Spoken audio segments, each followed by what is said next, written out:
Hey guys, it's Kylie, and in today's video I'm going to explain to you all things pin trading in the parks. This video is going to be an informative video all about pin trading in the Disney parks and the different ways to go about doing that. But if you guys enjoy Disney videos and Disney content, definitely hit the subscribe button, turn the bell so you get notified every time I upload, as I post tons of Disney content on this channel. This is part of my Pin Trading 101 series, so definitely check out the other videos in that series to explain both pin trading and pin storage, along with some other pin information. So for this video, I split it up into 3 parts. One part is going to be explaining the different places to pin trade in the parks. Another part will be explaining pin trading with cast members in the parks. And the third part will be pin trading with other guests while in the Disney parks. Now, these are places that I've enjoyed pin trading before all the parks closures. I don't know how pin trading is going to be once the park opens back up and how long it will take for pin trading to get back to normal. This is how pin trading ran before the parks closed. So to start up, I'm going to share some of my favorite locations when pin trading in the parks. These are generally where you're going to find a lot more options for pin trading, where I've had success finding some awesome pins. So the first one is in Magic Kingdom in Frontierland, the pin trading post. There's a set time in the day where they'll all come out with like a little pin board, and there's a lot of pin lanyards. It's also an awesome place to buy pins, but there's a lot of lanyards and cast members, and they'll be like ringing a bell, and there's only a short time they're there, but you can usually find some pretty good pins on those cast members and on the board that they have there. Another place is Mouse Gears, and Epcot usually has a pin board. So Mouse Gears usually has an awesome pin board, and it comes out at certain times.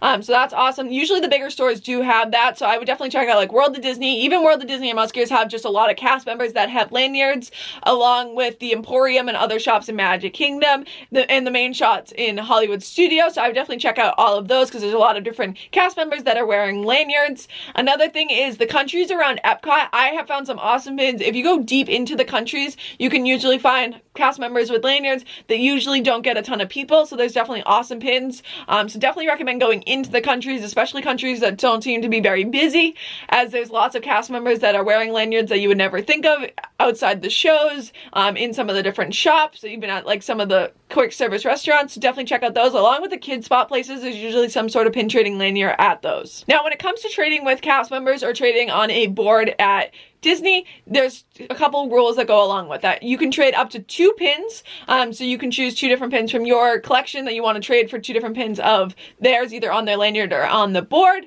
and that is for every day to keep it fair so that everybody has a chance and you're not trading like all your collection to that one board to take all the pins. The pin does have to be metal and copyright Disney. This is where you get the issue of scrapper pins, as scrapper pins technically say copyright Disney on them. I prefer to be trading authentic pins for authentic pins to make sure that I'm keeping the pins on the lanyards authentic. There is little kids out there that are trading scrapper pins, and you got to be careful when trading in the parks about what you're trading for, as it could be a scrapper. So definitely don't be trading your limited edition pins onto the lanyards. These are better to trade hidden Mickeys and open edition rack pins, booster pins, things like that, for the different things on the lanyard, so that you're not trading away a limited edition pin that's worth something for a pin that could be worth nothing. Another thing that you might see on a lanyard is a cast member might just have the pin back showing, and that is called a mystery pin. So some cast members will do trivia for you to see it. Others will, you can just blindly trade. So I'll just blindly trade a pin for that mystery pin to be able to get a mystery pin that could be something you really want. Some cast members, especially those that know about pin trading, will usually put much nicer pins as their mystery pin, so usually it's something good, or at least like a rack pin. It's a much nicer pin than just a hidden Mickey that's you can see on all the lanyards. I have fun trading for the mystery pins because you never know what you're going to find, and I have found some awesome pins doing that. So another key is the cast members can't say no to what you're pin trading, so cast members, you just trade back and forth. Easy as that. When trading with guests, this is a little different. Guest trading is more similar to trading online. There are places in the parks that a lot of guests will hang out. Before all the Epcot construction, it was outside of Pin Central and Epcot, but they've been hanging out at the front of the park, and you're able to take your pin book with them. This is when you want to have a little bit more pins to go, because these guests already have a lot of pins that are generally trading there, so they're looking for certain ones. But you bring your pins and they have their pins, and you both look through each other's books till you find something that you like, and you have to make a fair trade. So this is generally higher end pins, so a lot of times people will be trading limited edition pins, not just your regular hidden Mickeys, with each other. So this is where you bring your limited edition pins and pins along that lines, or rarer pins. Together you work out what you think is a fair trade and what makes both parties happy.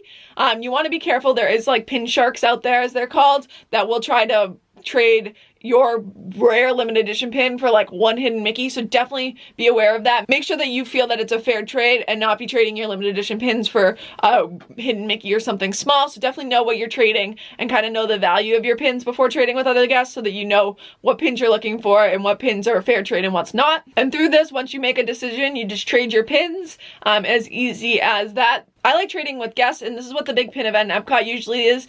You can do both guest and pin board trading because it's so fun to get to meet new people. I've met a lot of awesome friends through pin trading in the parks that I'm still friends with, like on Instagram and stuff, and we'll make trades with them there.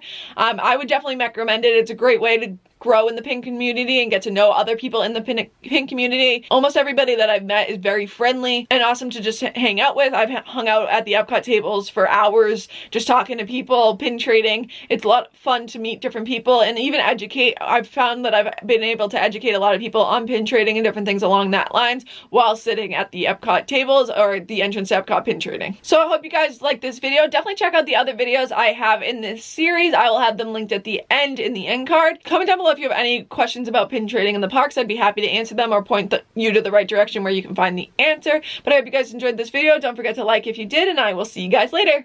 Bye!